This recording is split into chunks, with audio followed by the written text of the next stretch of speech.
Good evening, and thank you so much for making the time for this show. My name is Medju Nyambura. The show is This Is the Day. We're live on Family TV, also live on Family Radio. And again, as always, we're excited about Wednesdays because that is when we talk about our relationships and how to make them better. So I talked about this earlier on radio, where I asked the question, if the person you're with right now, be it a husband or a wife or somebody you're courting, made plans to shift their career and that involves you making some adjustments, what would you do? We'll be answering all those questions, but in studio I have the amazing Achokis. They are back. We have Barnabas Achoki, and we also have Grace Achoki. Karibuni sana. Asante. So lovely to have you. So to start us off is actually a question. I was telling you this earlier. When I mentioned it on radio, this person texted in and said, hi, I have my long-term boyfriend is finishing his medical undergraduate degree this October. He wants to practice abroad, already making arrangements, and he keeps telling me I need to prepare psychologically because we might move if the plan goes through. And this is so scary for me. Grace, what do you tell this amazing lady who has found the one, but she might have to move? Thank you for that question. It's amazing. This amazing girl who has found an amazing guy who has an amazing career. Yes. And it's amazing that people don't talk about these things because the guy, I don't know if they had this conversation earlier or the guy has just come to her and said, I'm moving. I want to have, I want to go out there. I want to continue with my education. Are they in agreement? Is the guy taking time to hear her out? What does she think? To begin with, what are their values? If they're intending to settle down together, do they even have values that they will walk by? Is family part of it? That yes, we are going to be committed. And well, the guy may say we are moving together, but what does the lady say? How does she feel about it? Okay. Is she having an ish there about the moving? Or is he making decisions and shoving it down her throat and saying, this is what we're going to do? Because if this is one of the things that he's doing, there are many more surprises to come in. Okay, that's quite a perspective. Barnabas, Grace says she's moving. Like this lady, what do you do? I think it's good they're having this conversation now before they say I do. And for the lady, it's just for her to ask herself, is this what I want? Okay. Am I ready to relocate? Am I ready to settle down in a different country? Now, if I'm not ready for that, then that means that I need to release this guy, let him move on with his life, I move on with my life. Okay. Yeah, I think for me it's a very important conversation to have at this particular time. If you're not ready, if you've never seen yourself settling abroad, going somewhere else to live, then I think that's one of the things to consider. That's one of the things you have to go back and reevaluate. Is this what I want or I don't want? Okay. Yeah. Which now brings me to the question, when should you talk about these things? Because when you're starting out in your career, you know what you want to do. You don't know the whole scope, but you know at some point, I'd like to do this. When do you have this discussion, Grace? This discussion should take place, quite early in your relationship because, well, I don't know what people talk about these days, but there's a lot that you need to discover about each other. As you begin to go out, what are you thinking of? Okay, if you want to settle down, which country would you want to settle down in? What would you want? What's your career? What's your career guide? What is it that you want to do 5 years from now, 10 years from now? And in talking to the other person or having that conversation, you will get to know this is the direction that they are taking. Now, early before even there is an engagement, you can make up your mind and say, this is the person that I want to settle down with. Yes. Or, I don't think I want to go that route. Okay. Because, for example, there are men who would make comments like, my wife will never work. And here you're a lady who is seeing yourself going up the ladder. Why waste your time with this man? Because he's made a decision I do not want what I saw my mother go through or what I saw my so and so go through. My wife will never work. Are you comfortable with that? If you're having that conversation, you'd better have it before engagement. Because once you're engaged, then it's more difficult. It doesn't mean that you can't still go separate ways, but it's more difficult. It's more hurting.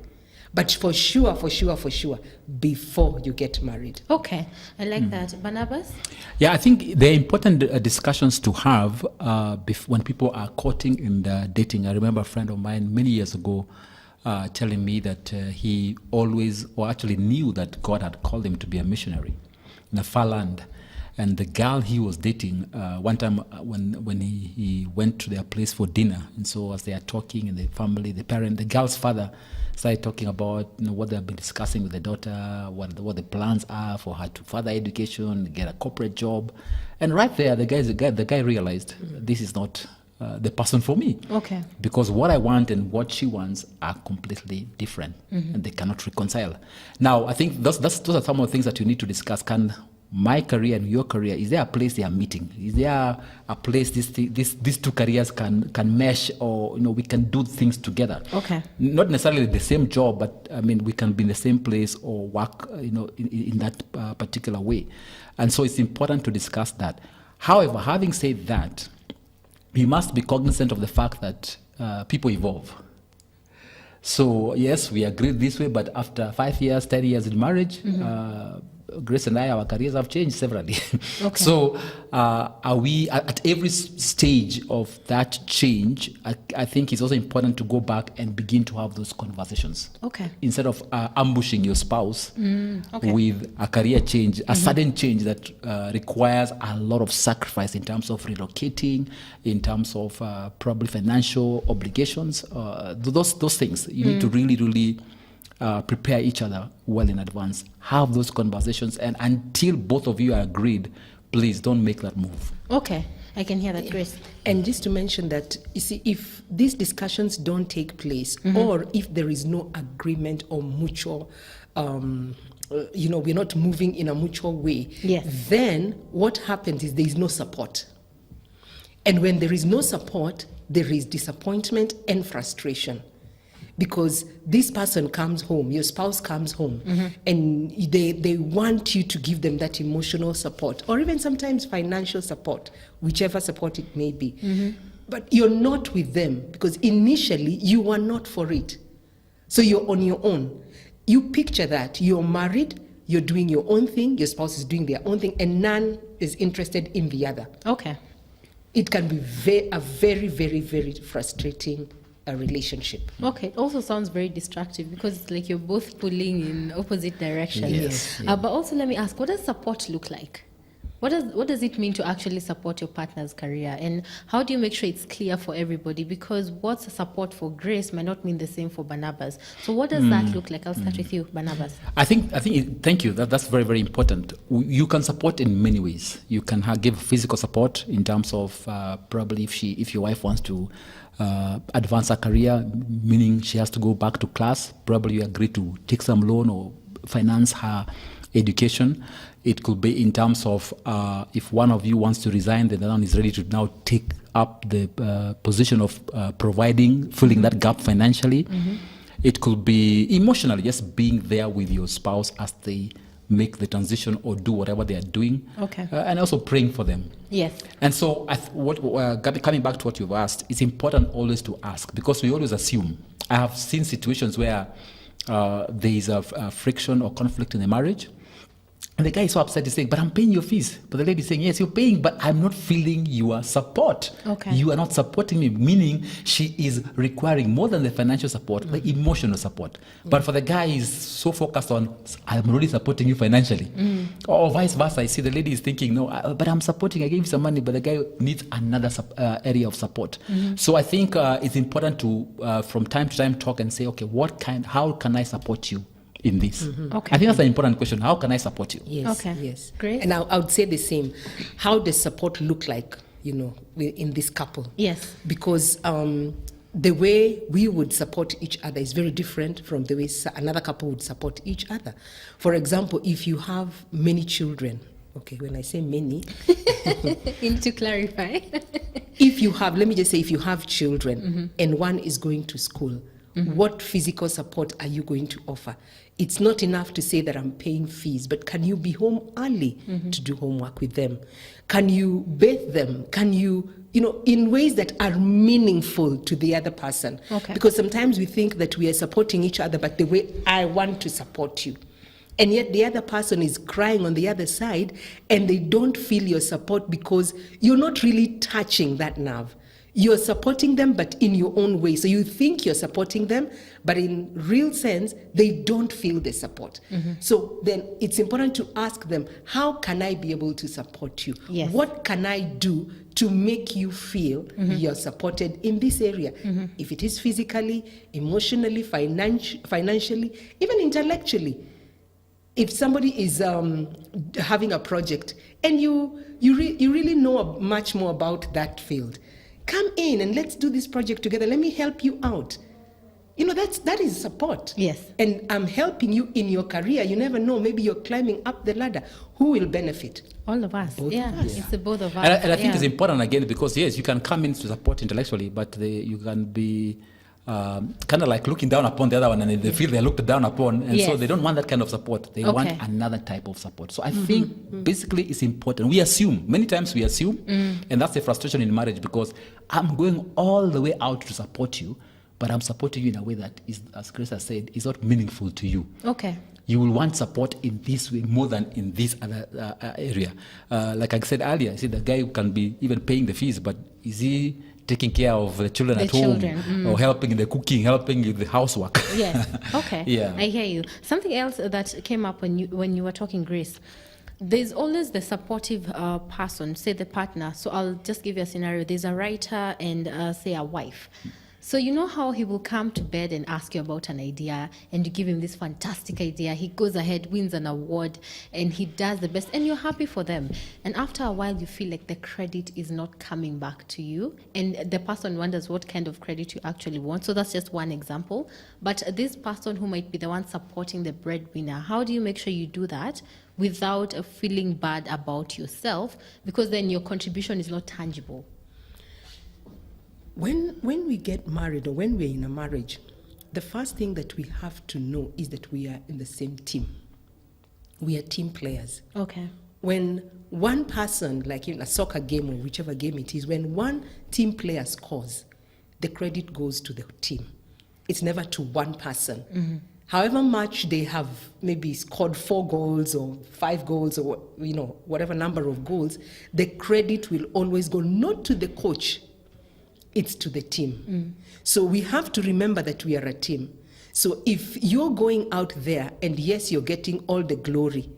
For example, I remember the times when he would go out there and speak on his own. Yes. And people would say, that's a good sermon, or that's a good way of the topic was so well discussed. And I can't sit home and say, or I can't be somewhere else and say, why is it that he's getting all the credit? And yet I had a lot to do, or a lot of the things to say about that topic. Okay. But I need to celebrate with him, because when he's up there, it is all of us. We are both up there. So just the celebration, knowing that I'm celebrating him. And if I don't do that, what will happen is I will try and pull him down. That's true. I will try and pull him down. And I will not have my input next time, because now jealousy will begin to come in. Okay. And yet we are not the same. He may be good in something, I may be good in something else. So can I concentrate on my line? Because next time somebody will be celebrating me and he would want to jump in and also celebrate with me. Okay. So we are a team. So when the celebration comes, then we are both celebrating. Okay, I hear Yeah, you. and maybe Barnabas? just to add on that is to realize that yes, we are a team, so the success is for both. However, I think sometimes, and I think mostly, sometimes one spouse may feel that way simply because we may not acknowledge the input.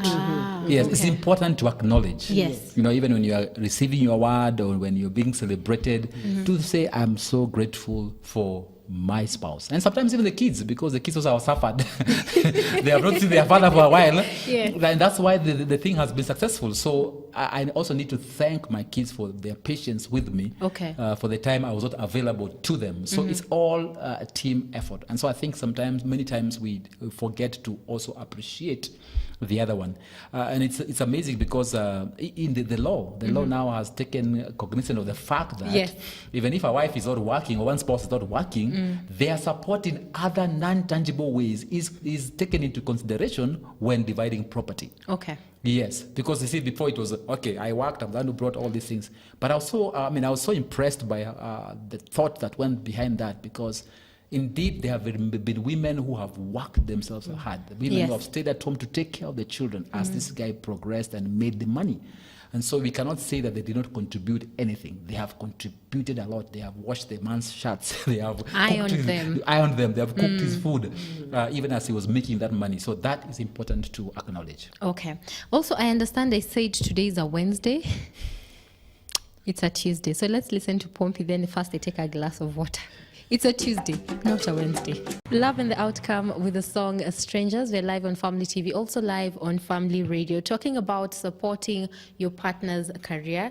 And this is one I got from somebody I work with. And I asked her, what would be the most bizarre thing that would happen career-wise for her husband? She said, if he came to me and told me he's been called to ministry, I don't know what I would do. So this brings to mind, if halfway through your journey, say you've been married for 10 years, and he comes and says, I think I'm called to ministry. That means he might have to leave his job. There might be a few adjustments here and there. So first, as the person who feels called, how do you have that conversation? Grace? When you're called, I'm wondering, called to be full-time or is it part-time? Okay. And so there needs to be clarity on that. And if you're called, then if he's being called to be a pastor, what does that look like? Have maybe sit with another couple who has who are in pastoring and know what does that entail.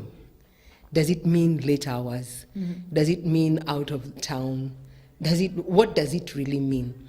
Because we may have fears about a particular profession, but it would be necessary then to talk to somebody else who has already gone before to find out, hey, what does this entail? And when he says that I have been called, now that's it's a dicey situation because you don't want to come between him and God. Yes. Yet you want to make a decision or embrace his decision with your opinion being heard. Yes. So meaning that he's not jumping in just immediately, but he's giving you time to also process. Just the way maybe he has processed that I'm now leaving my job and we are going to have one income. This may mean ABCD. So what does this mean to my wife? Okay. Okay. So let them also go through that process and see that, hey, she may be okay with it. It may also depend, what is it that she has had before about pastors or about a certain field? Okay. What are her fears? Address the fears. Okay. Yeah. I get that. I think maybe just waiting there are again two scenarios here. Like I said earlier, it depends on what discussions did you have before. That's just like our scenario here, because I was working, but we had discussed some things when we were courting, and I knew at the back of my mind, one day I will serve the Lord. I just didn't know when. Yes. So when the time came, Full-time. it wasn't a shocker for Grace, because she already knew. In fact, when I was still trying to figure out things, she reminded me of the conversations we'd had. And so that was just a confirmation of something. However, as I said earlier, some career changes come later because people evolve. And it's possible that somebody probably never even saw themselves being a pastor, but sometime down the road, the call comes upon them. Yes. And they feel it strongly. Okay. And so I know, like what Grace is saying, there could be a lot of fears, and fears is based on what the other partner is seeing. And especially for those who are called, There's always the issue of finances, because now you're realizing, hey, it may mean this. Yes. But I think secondly is the people's expectations. And I want to maybe at this point say this. It's important for you whose husband is being called, for you to support their call. It's them being called, not you, not both of you. It's them being called. Yes. Support their call, because that is important to him. I don't think he woke up in the morning and just said, I'm going to be a pastor. He's thought through this. Yes. He's considered a lot of things. You've prayed about it. And he will only be happy fulfilling the call upon his life. Okay. So support that call. Okay. However, he also needs to support you if you don't feel called together with him. Because again, I think there's a big assumption normally that pastors should be in the ministry with their wives. Not Please necessarily. clarify that. Yes, not Yes. necessarily. Yes. There are wives who are not called to be in the ministry with their husbands, and it is fine. Please, congregants, don't put pressure on your pastor's wife. If she is not a mama kanisa, don't Yes. force her to be a mama kanisa. Let her continue the corporate job. Okay. and support her husband in that sense. Okay. Because that's also support, financial support. Because when he is not working, then it means somebody must be supporting financially. Yes. So if she is the one supporting financially, so be it. Don't force somebody to be called who has not been called. And I Okay. think maybe that could be the fear. Okay, that's quite interesting, because especially in the church scenario, the lady is expected to be part of the church. But then, Barnabas, let me follow up and ask you, what happens when the husband is worried about what the church will say? Because can they trust you if your wife is not there to work with you? And we've seen this even in the political scene. Can they trust you? I think it's important for you to stand and explain, even as you take from the word go. Okay. I know we fear what people will say, and so we, in the process, we drag our spouses. The other day, I was invited to minister in a church, and this pastor was there, but his wife wasn't there.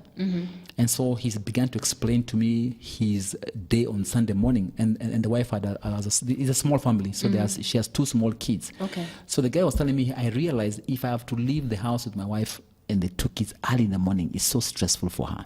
And by the time he's getting back home, is in the evening. And the same man would want supper. So he realized, no, I am torturing my wife. So he allowed the wife to go to a sister church that was near, Okay. as he goes to the church where he has been called to minister. I think congregants must release their pastors for some of those things, because sometimes in the process of doing this, and I've seen a number of pastors' wives who are not very happy. In fact, you can even see them up there, not happy. Yes. Because they are being forced into something that probably is not their thing. Whereas the husband is having a ball. But there are also those who are called, so that together they enjoy the ministry. So it's important to know that it cannot be one size fits all. Okay. There will be those who will together enjoy doing ministry together. There will be those who, it's a man who is called, the lady says, I support you, my husband, I will pray for you, I will support financially, I will be there for you. Yes. But mimi naendelea kazi yangu. Okay. I And, hear and I Grace. think it's the same thing with the ladies. There are ladies who may also be called to be pastors. Now, does that mean that the husband is going to quit his job and join you in pastoring? If he's feeling that he's not called, he will support you in a different way. Okay. But the support is there. Yeah. So what we are pushing for is the support. Yes. It is not the calling, because kila mtu yuko na, everybody has been called Their own on their calling. own. Yeah, Yes. everybody has their own calling. Yes. So if I have been called, does that mean that Barnabas will quit and follow me? Okay. If he has been called, does it mean that I lose myself and now join him? And maybe I had this career path that I wanted to follow. Does it mean that I give up everything to follow him? Yet, sometimes the congregants don't understand that sometimes it's a small church that is still growing, and they need finances as a church. Okay. So I will be able to support him financially. I'll be able to support him in other ways. Of course, it means that there is more stretching, because sometimes he wants to go and visit somebody in the evening, and he requires me to go with him. I can go with him. I Okay. can work out in a way that things fall in place at home, and then join him in the evening. That is still support. So as a couple, again, sit down and say, what does this mean? Okay. Yeah. The defined support. Defined support. Yeah, I like that. Also, let's talk about some of the careers that are quote unquote forbidden. And these ones, let me tell you, there's certain careers that scare people. So I'll mention a couple from conversations I've had. journalists, especially for us ladies, because at 2 a.m., especially news journalists, at 2 a.m. you'll receive a call, you need to be in the field, or something breaks out at 6, at 3 a.m. you're still covering the same story. Elections are happening, you're somewhere covering that story. And on the flip side, politicians, so this man is trying to be a politician, this lady is trying to be a politician, and for you, you feel, no, politics is too dirty. And when you find yourself in that situation, where do you even start, Barnabas? I think in every career, not just those ones, all careers have got their pros and their cons. Their career, like doctor, you didn't mention doctor, who Yes. are on call. It means there will be nights when they will be away. Yes. So I believe as a couple, Yes. you need to discuss, talk through some of these things. Be aware of what are the pitfalls, what are the dangers in some of these careers. Yes. And how do we support, again, coming back to support, how do we support each other? So for that journalist, if you're the husband, are you going to drive her there? I've seen guys who even stood through. I'm not the reporter, but I'm there because my wife is there, so that's a support. Physically, Where are they? Physically, I am Yes. present with you because I know the area where you are is dangerous, Okay. and I'm just concerned about your security. So I will be there to support you in that sense if I can. Okay. So I think it's just important for both people to have those conversations and to know what are the pitfalls. How are you going to mitigate that? And then I think when you're psychologically prepared and aware of some of these things, then it's easier as opposed to if you're not. And again, agree, if things are going, if you find yourself strained, if you find yourself not able to, you can still come back, have those conversations. If it means quitting, you quit. Okay. Yeah. Okay. I hear that. Grace, imagine being a wife to a politician who has traversed the whole country doing campaigns and all that, and that lasts for like a year when they're doing that. And maybe you're just the wife, you're going to work, you're doing everything, and you're wondering, how am I supposed to support him? And you're in that difficult situation where now the public eye is on you. How do you deal with that? Well, I think it is worse when you're married to a pastor. Because you see, for the campaigns, we Yes. come and go. Yes. But, and then it's 5 years. So maybe next time he's not going to be there. But just talking about my experience, it's not easy because, of course, people come home. Your home is not your home. So Yes. are you ready for that? But again, the okay. conversations, having those conversations, this is where we are walking into. I will be traversing because, yes, as that person, maybe they will be traveling from one place to another, and maybe on a weekly basis, they go on Wednesday, come back on Sunday, they are in Keshas, they're in what? If it's a politician, they are traveling everywhere. So just being psychologically prepared that this is what I'm about to get into helps a lot. And so Okay. the conversations will cool things off a bit, rather than if somebody just woke up and decided, this is what I want to do. Again, if that is their decision, you see, you're already married, you're inside there. So what do? Okay. Go back to them, have that conversation with them. If they are not able, if you're not comfortable with it, then call a third party who can now intervene and pray Okay. and talk to the two of you. Okay. And I think it's important to have continuously have these conversations, but also to realize this. You see, if you are not allowed to do what you're passionate about, it's going to cause frustrations in the relationship. Okay. So which is better, to allow you to go and whether cross a back. storm, Yes. or to be with somebody who is frustrated? Again, I know we talk about, in marriage, we talk about the two becoming one, but that does not mean that the one disappears in the Okay. other. We each have a path that we want to follow, and I think it's important for each of us to allow the other to be all that they wanted to be within that oneness. So talking and allowing each other to pursue their passion, as long as that is not interfering with the relationship. And that's why it's important to have the conversations. When you find that it's bringing a strain in your relationship, then that's the time to stop and say, hey, what are we going to sacrifice? Unfortunately, for many couples, they sacrifice their relationship at the altar of their careers, which is wrong. Okay. Yes. Okay. Sometimes it may just be also the timing, because I want to do this now. Maybe I want to go for my, further my education now. But is this the right time? So having those conversations help a lot, because if my husband is just in a new job and then I want to go back to school, and so what does that mean for the family and for the children? Okay. So is the timing right? Yes, and if the children are younger, that's Yes. the right time. A time will come you can go to school and you'll not interfere with anybody's life. But when they are babies, your attention as a mother is key. And so those are some things that you can say, do we sacrifice this? Do we wait a bit until a particular time when now the one who has waited and the one who was with the other one Yes. is ready now to support you when the time comes? Okay. Which now brings me to a question, and thanks for this. What happens when the person you're with does not put in enough effort in their career and you feel they could go further? That's tough. Because who determines how much effort is? Yeah.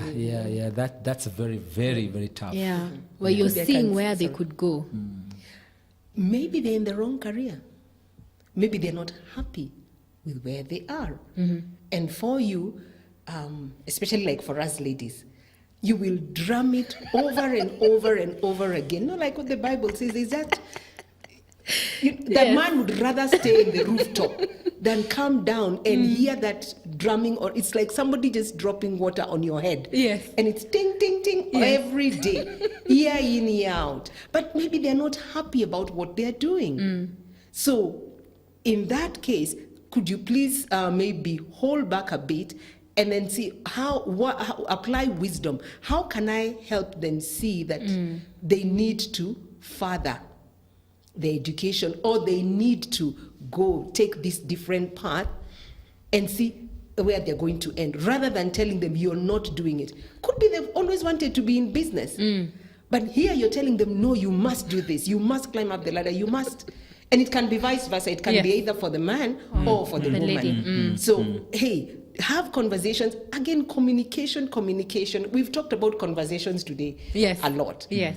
If you're not getting what is in their heart, then what's the need of pushing them to the place where they don't want to be? Because you will push for a very long time. Okay. And that will just cause a lot of frustrations and a lot of conflict in the home or in the relationship. Okay. Barnabas? Yes, there are many reasons for somebody being demotivated.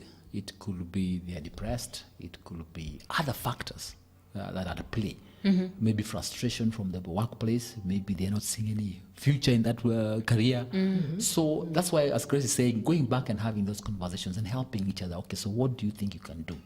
And sometimes the best person to talk to that person is not you, the spouse. Yes. Could be somebody else. So if you can get them to it talk to could come somebody from else. somebody else. Yes, because sometimes we hear some certain things from a third party more easier than from our spouses, because again, we sometimes are too familiar with each other. Yes. Or we feel this person is on my case. But what they are saying could be the truth. Okay. So sometimes you just bring in a third party and see maybe they could be able to talk to them, and they may be able to receive from that party what they're not able to receive from you. Okay, that makes sense. And I feel like in that situation, it's even easier to approach his friend and Yes. maybe tell Oh, him, could you yes. talk Oh, to yes. Oh, yes. so and so and check in whether he's okay. If you have any questions, please send them over to 0786 316 316. These are such important conversations to have before you actually commit to somebody, but we'll respond to them. First, we'll listen to Jamie Grace and Toby Mark, and then we'll answer the questions. Rent Collective with the song Build Your Kingdom here, playing on Family TV. We are also live on Family Radio, and I'm hanging with Barnabas and Grace at Shoki. Let me tell you, this discussion is so eye-opening. If you're courting and you're intentional about marriage, please talk about your careers. But for now, I'll let them handle the tough questions. There's a gentleman, Pastor Wali. Hi, Pastor Wali. You're saying, hi, I'm following the show. The couple has handled it well. And somebody else is still typing a question. So let me get to this. So what do you do when you feel the need to then pursue your career, then get married? Because then that's happening a lot, especially with my generation, where you feel, because I don't want to be bound by having to make a decision as two people, why don't I pursue it? Then when it gets to a certain point, then I'll think of getting married.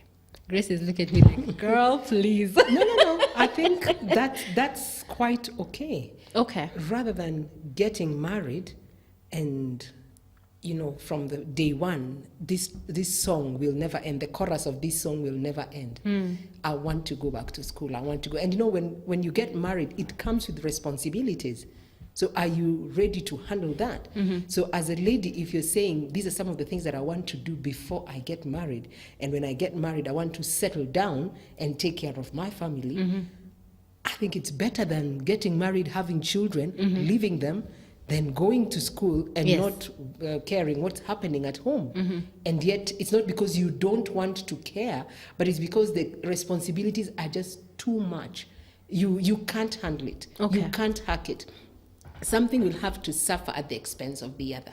So I think that's choice. quite okay. Yeah, Okay. it's a dicey choice, especially for you ladies, because you see, a guy can always look back and still get married. But you It's can so you true. could spend a lot of time pursuing your career, and the time you think you're ready, then there's nobody around, or the people around are fearful of you Yes. because of how much you progressed. So I think it's a risk that somebody will take, but I think it's just good to be fair enough and say, what do I want? Do I want to? Can I pursue my career and be married at the same time, and together we support each other in that sense? Yes. Or is what I want so involving that it cannot allow me the luxury of having a relationship? Because as it were, a relationship is not work. Yes. So if you are maybe doing a course or doing something that is very strenuous and it's taking a lot of your time, then it's just good to focus on that for that season. Okay. And do it, and then later on, think about getting married. Okay. Yeah, because sometimes, like Chris has said, we quickly get married, and then now we want to pursue these things, and you're wondering, why did we not do this before? Okay. Because now the implications are great. There are people who will suffer along the way.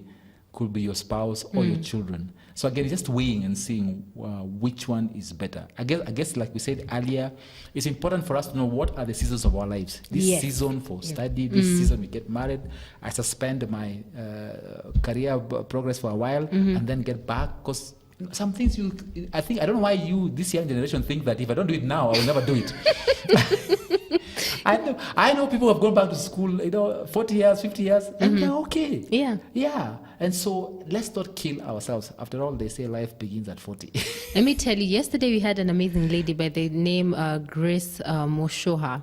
She got her master's at 73. Wow. Oh my. 73 years old, and she was saying, have as many children, raise them, we can always go back and do these things. Exactly. And let me tell you, she doesn't look a day older than 55.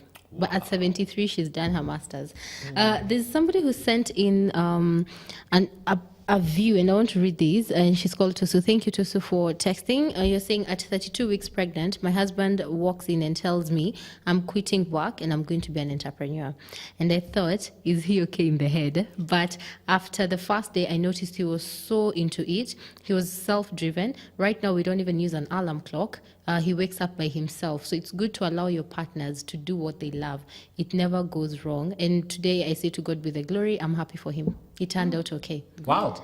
So that's the good story. That's a good story. You see, now the Yes. motivation is there, everything is there. However, just to throw a caution there. Thank you. Yes. You read my to mind. throw a caution there, because Yes. entrepreneurship, I know, is something that has been hyped and is a good thing. But it has its own challenges. Okay. And so sometimes it's better to be very, very careful, especially the wife who is 32 weeks pregnant. Yes. You need to be a bit cautious. With a family or young family, you need to be a bit cautious and see, can I begin to pursue my passion, even if it's being an entrepreneur, as I work until a time comes when now I'm ready to fully move into that without disrupting the lives of those that I'm responsible for.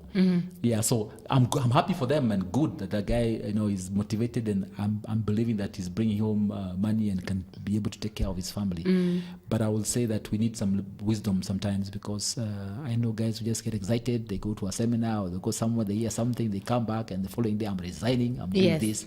Please, before you resign, you have There to needs a think plan. through and let somebody walk you through, let somebody coach you through, think through many things, and before you can make some of those decisions, especially as a man, because it can greatly jeopardize your family. Okay. Grace? I like what he has said. Have somebody coach you through, because sometimes we jump into things and we think this is what I really want to do, but it may just be a tree-to-tree experience where this is going to lead me to another thing. So when you have somebody hold your hand and coach you, through, then it helps you a lot. And it gives also the other person the time to settle in and to process what you're going through. Okay. So you're going through some sort of a coaching, but the lady also is preparing herself psychologically that, hey, now if things are not going to work out the way we think they will, hey, is it okay if we live this sort of lifestyle? Okay. Are we ready for that? If things work out, it's okay. And we trust in God that Yes. things will work out. But however, if things are not working out, are we going to give up certain things or certain privileges that we have, Yes. so that we can fit into the new size? Okay. And I know that's the toughest one. That's of them all. a tough one. Yeah. That's a very tough one. And both being an entrepreneur and going into ministry, faith. Entrepreneurship is about faith. They are synonymous. And that day I had someone said something that really struck me and helped me a lot. And this is what he said. He says, you always have to have one eye on reality and another eye on faith. Okay. Our problem sometimes is we have both eyes on faith and forget, and reality hits us Yes. hard. Yes. Or sometimes we are so much both eyes on reality, we cannot move. So just have one eye on faith, knowing God is able Yes. and can do certain things, but also have one eye on reality. Okay. What if this doesn't happen? Okay. Allow me to end the show there because Yes. we're literally out of time. Thank you, Grace. Thank you, Thank you. Barnabas. Thank you. Wow, time is short. Yes. And I'll leave you with a quote. You said one eye on faith, Yes. one eye on reality. Yes. Okay. We'll see you tomorrow. So tomorrow is Wednesday. Thank you for watching. I'll see you tomorrow.